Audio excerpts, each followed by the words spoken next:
Hello, everyone. It's Joe Polish. And this is Dan Sullivan. Yep, here we are. We're going to follow up on the previous episode. We were talking about the 50 connector future and Genius Network and connecting with your network and how to do all that stuff. So as a refresher, Dan, how would you summarize some of the things we talked about on the last episode? Well, I think that one of the big things, Joe, is just the distinction between what each of us does uniquely well and how we've kind of combined this into a system. And so my notion right from the beginning of my life virtually has been that people are really, really good in a particular area of activity and mostly not good or just mediocre in others. And it just seemed to me that from the standpoint of education and training and how you organize your life, it makes no sense to try to be good at anything that you're mediocre, but just continually, year after year, decade after decade, just develop and expand the area where you're great. But that brings you to a boundary line, and on the other side of the boundary line is other people's unique ability, and you have to learn how to connect. What I discovered when I first met you, that you are the guy who is master of connecting. I'm an okay connector, but it's not my unique ability. So I quickly have done, and both of us have mutually done, is develop a teamwork between our two unique abilities. And that relationship has incredibly expanded my notion of strategic coach. And it's also, you had this concept of Genius Network, and it's greatly expanded your network. And it's just a relationship. It's a professional relationship, and it's a personal relationship that just goes on and on and on because each of our contribution to the other makes us want to contribute more to each other. Yeah, and I sort of think of this when I was a little kid and I used to race BMX bikes. My father would always have a can of WD-40. And if the bike chain got really dusty, you just kind of spray this magic WD-40 on it, and all of a sudden it would just be a lot smoother. And the wheels would turn, and the chain would not be as dirty and that sort of stuff. And in a lot of ways, I think I act that way for a lot of people. It just adds a little oil to these cranky gears sometimes. And not only do I do that, but obviously I want to bring more people into the mix.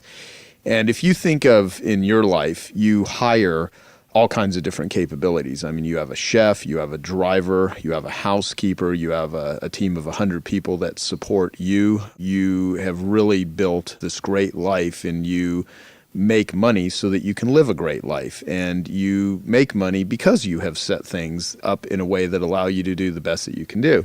And so I go to you by paying money to Strategic Coach because it helps me get my focusing and my goals and my unique ability set up. It allows me to think about my life and what's working and what's not working and how to plan out and prepare myself for bigger things and to multiply myself. And in my world, I bring in a bunch of different skills and abilities and different multipliers with a heavy emphasis on marketing and selling and just put it all together and connect all of these together. So sometimes if you're arguing with somebody, having a mediator really can help you talk things through. Well, I think about that in every area of life. So if there's friction somewhere, who's a person that can remove the friction? Yeah. If you've got a foggy window, a dirty window, what can you do to clean it?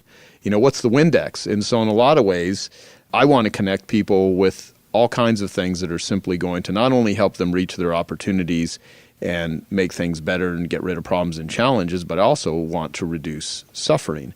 And I take suffering very seriously because I think a lot of people endure their lives and endure their relationships and their businesses, and they don't enjoy them. And I know that because of my own personal experience of enduring and what I've done to transform it.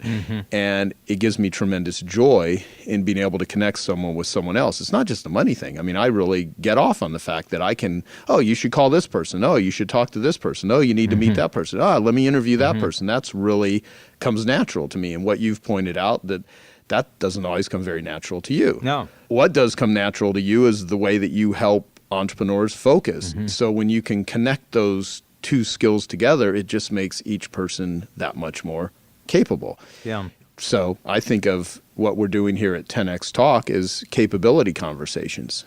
Well, yeah, and the interesting thing is, Joe, is that your trump card over the years has been that your connecting ability has allowed you to understand the relationship of connecting to marketing, because that's really what marketing actually is. It's making connections and then forming relationships out of those connections, which hopefully last for a long time or last forever. What I've noticed as I've been part of Genius Network is that you were always incredibly bright and very, very intuitive about marketing, but I came to understand that your marketing skills is all something that has come out of your connecting skills. Yes, totally. I first learned marketing that worked by studying direct response. And direct response, unlike image advertising or institutional or just brand building, which is get your name out there, direct response is get your name out there and get a response back. And I tend to think of networking as direct response networking. Like there's a lot of people that will take pictures with famous people and they'll put them on their Facebook page or they'll put it out there and they got a picture and, great. And what I tend to do is pictures are cool and all that. I would much prefer having the relationship with people. Mm-hmm. And so direct response networking, Genius Networking is not just going out and meeting people or having 5,000 Facebook friends. It's really about developing connections and relationships with people that actually matter, people that are interesting to me, people that are doing important and incredible, interesting, useful, novel things in the world that are really skilled, and then taking those same individuals and connecting them with everyone else that I tend to like. And that's not everybody, because there's a lot of people I have no interest in becoming friends with and connecting, but there are people, entrepreneurs, that I really absolutely do. So people struggle with this and they get overwhelmed by it, and they can spend a lot of time interacting and connecting and following and reading about other people that have really no relevance to their goals, their life. And so I'd love to ask you, from your perspective, and how you've really learned how to leverage relationships. I mean, when I recommend someone to you, that you meet this person, I really think it through. I don't send people to you or would ever ask you or someone else to have a conversation with someone if there wasn't, for one, a direct benefit for both of you. Meaning a lot of people want to put people together because it benefits them, but then the two people are like, well, what the hell are we doing here? I mean, what's in it for us, sort of thing. Take Peter Diamandis. I really recommended to Peter that he join Strategic Coach because I knew it would be really valuable for Peter, seeing all of the incredible things he was doing in the world, but also the price he was paying with the time he was putting into it and the sheer volume of bureaucrats and parasites that suck off of his energy. And I really recommended Strategic Coach because I knew it would be a game changer for him. And in the beginning, it was really difficult. Like with anything, I look at it as, it's like going to the gym. If you can make it through the first few weeks and get through the soreness and get through the burn, then all of a sudden you're like, oh my God, I'm getting stronger. I'm getting more powerful. Yeah. I'm sleeping better. This is awesome. But Peter went through this transition. And now Peter and you have aligned. You just heavily recommended to your Strategic Coach clients, as I did to my Genius Network members, this thing called Abundance 360 Summit, which was originally my idea for him to do last year. And now he's done his second one. And you've taken that relationship and you've gone so deep with it. So anyway, my rant here is about how do people really leverage relationships once they've made those connections, and how do you know which ones to take on and which ones not to? I mean, how does Dan Sullivan do it? Well, in all areas of life, you have criteria about who you should spend time with and who you shouldn't spend time with. And people who get smarter as they get older, the smartness actually comes from that they have filters for sorting out what's worthwhile and what's not worthwhile.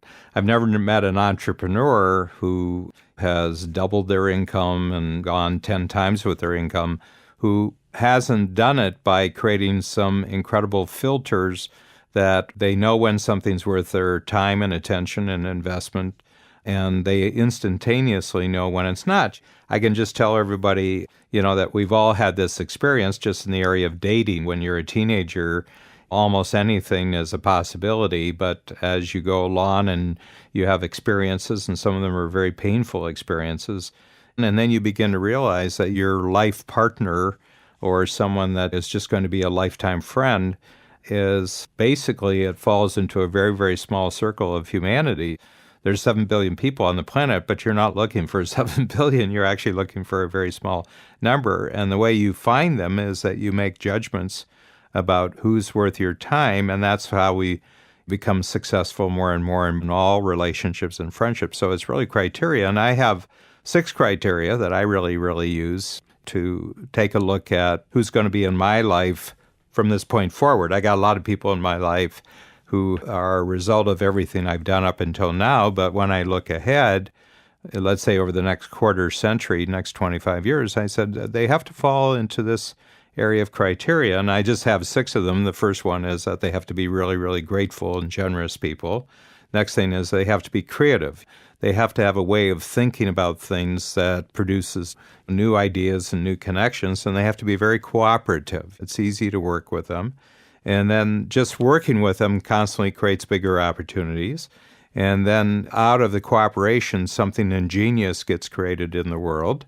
And then it links you up with all sorts of exponentials. So it's 6. It's gratitude, it's creativity, it's cooperation, it's opportunity, it's ingenuity, and it's exponentials. Now, that seems a lot to think through when you're just doing it, but if you do it 100 times or you do it 200 times, it's like a 5-second size up. You just go, I mean, we're enormously skillful at things that we repeatedly apply, especially mental habits, which, oh, no, that's not for me, not interested. It's like channel flipping, people are incredibly gifted at channel flipping with a television, They'll go through 10 channels in 40 seconds, and their criteria says, not interesting, not interesting, not interesting. Yep, this is a good one.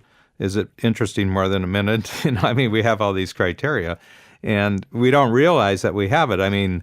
Movies get killed in the first 5 minutes of the first release because people are texting. They go into the movie and say, this is a dog, don't even bother, and instantaneously it's in the blogosphere, it's in, around the internet. Say, movies die in about a half hour now, or they certainly die within the first half hour after someone's seen them.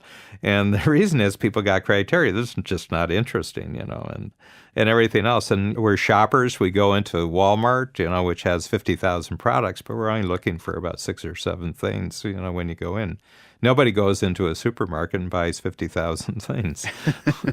That is very true. So everyone has this built-in criteria anyway. It's just how they're applying it to their relationships. Well, not only that, they don't know what their criteria are. You're making very firm judgments, but you don't know what you're making your firm judgments on. I just decided to make as many of my criteria conscious as possible so that I can see if they're good criteria, and then I can improve on them. Gotcha. Okay, so you got exponentials, go through them again, opportunity. I start at the bottom where you're the most personal, and the most emotional, which is just gratitude. Mm-hmm. Right off the bat, if someone isn't thankful, they're not generous, gone. I don't care how good the deal might be. I'm just not even really interested in interacting with them. And then they have to be creative. They can't be conformist thinking. They can't be rigid. They've got to really have some flexibility to them. And then the third thing is that working with them is really easy, and it's give and take. Both sides immediately get a better deal just by working together. So those are the 3, and that's what we teach in Strategic Coach.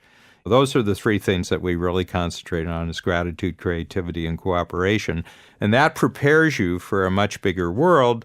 And you're part of that bigger world. Your setup of opportunity, ingenuity, and exponentials when I come to 25K, that's what you provide. So I don't have to create that world, and that's what Peter Diamandis creates. He creates opportunity, ingenuity, and exponentials. And just by being in his environment, his structure and process, same thing with you. Anything I can say about either of you is exactly the same situation. You just create massively bigger opportunities, connection with ingenious ideas, ingenious strategies, ingenious methods, and then the exponentials, of course, which are being supplied so much by technology, are available. But in order to be the person who would even be able to connect with that world that you and Peter are creating, you have to have gratitude, creativity, and cooperation. Let me ask you, what if someone sort of has a chip on their shoulder against humanity? Mm-hmm. Meaning they just don't like people, or, there's a lot of people that are incredibly untrusting and uncooperative and not grateful at all because maybe they've been born that way, maybe they've been really hurt and betrayed. And of course, there's a lot of these things that are way beyond our capabilities and could require therapy or something. But that being said, a lot of people just have closed themselves off to gratitude, creativity, cooperation. And I think all human beings on some level, they certainly go through stages in their life where they're selfish and sometimes they're generous and they go back and forth. But what does a person need to do in terms of personal rituals and things to just have more of those and to exemplify those and to really internalize them if they're lacking those abilities? Yeah, I guess I don't fully know the answer to that except in a specific situation. I don't know what people should do, but if I'm talking with a single individual, you can ask them all sorts of questions, basically about some successful experiences because their mindset's based on a lot of unsuccessful experiences. And I don't try to correct people's unsuccessful experiences. I just try to get them to actually identify some successful experiences. And I said, well, if you look at this successful experience, what was going on there? And pretty soon they can say, well, it was this kind of situation, it was this kind of person. I said, so right off the bat, do you have some other situations like that where you can maybe have kind of a successful experience, and then you get them one experience, two experience. And what happens, Joe, is those experiences start to connect with each other and they have a basis of moving forward where they become highly selective about the conditions that they can be in, and they have more of a sense of personal confidence that, I can actually expand personally more than I thought I did, and then they develop capability. But see, that's why I fundamentally distrust a lot of therapy and psychiatry, because they keep embedding people in the negative experience and try to deal there. I said, I don't think there's any solution there. I think you have to just find out where some success has been happening and build on that. Yeah, versus getting people marred in their past and living there. And the reason I bring this up is that I have seen you countless times take entrepreneurs that are in extremely overwhelmed, bad moods. I mean, shit, when I'm in a bad mood and I need to think something through, you're like the perfect person to talk to, because you always can bring out the positive focus and your ability to help people think through how to transform opposition and obstacles into opportunities and into lessons, and how to take negative experiences and transform them. I mean, you're incredibly good at that. So the reason I bring up the question is, when you talk about gratitude, creativity, cooperation, I mean, if you're not a cooperative person, if you don't have any gratitude, you're not going to get that from other people. Mm-hmm. I mean, one of my magic rapport formula processes is, be the type of person that you would always answer the phone for. And I talk about, if you have a phone and someone's calling, and someone where you're immediately, if you see it on the phone coming through, that you're excited. Mm-hmm. Well, what is it about that person? And take the business scenario out of it. What is it about just a friend, where some people you'd be like, you can't wait to talk to him, and other people you're like, you just immediately, it's this person again, sort of thing. Well, the first key is not having those people have your phone number, but if they get through, sort of thing, what makes you excited? And so to reverse it, as my question to you is, some people are just in a place where they're not very cooperative. Yeah. They think that they're unlucky, and they get pissed at people that are successful, and they bitch about these people, when they don't realize the problem is not these other people, or that the world is withholding opportunities from them. Mm-hmm. They're just operating in a way to where they're just not the type of person that's making it happen. Yeah. Well, I probably had a much clearer answer 30 years ago than I do today, because people's lives are incredibly more complex. First of all, more complex than they actually understand, but certainly way more complex.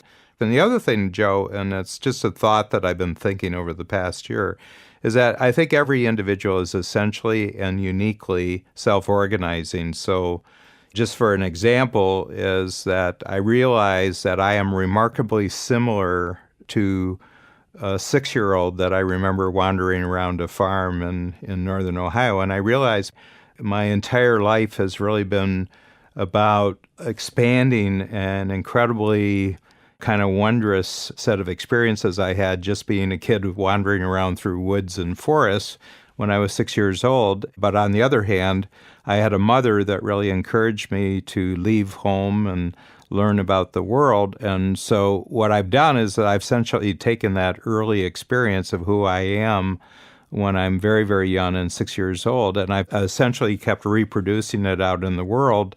And that required that I learn all sorts of things about other people and develop all sorts of personal skills.